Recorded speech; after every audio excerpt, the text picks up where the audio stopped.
Desde Domenio os presentamos nuestras historias líquidas, en este caso NAC 1917, un DO Penedès, Chardonnay Moscat de Alexandria, cosecha 2024, en el cual la pasada edición de los premios Binario nos entregaron el Gran Binario de Oro al mejor vino blanco joven de Cataluña. Es un vino, como vemos en copa, muy pálido,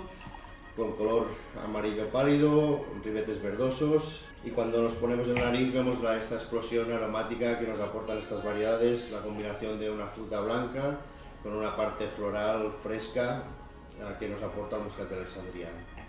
En boca encontramos un vino muy goloso, una explosión aromática importante y una parte fresca, donde encontramos otra vez estas frutas blancas, esta flor blanca y una parte cítrica de piel de naranja que nos aporta este frescor. Una combinación de aromas que lo hace ideal para tomar vino a copas o maridar con ensaladas, pasta fresca y todo tipo de platos ligeros.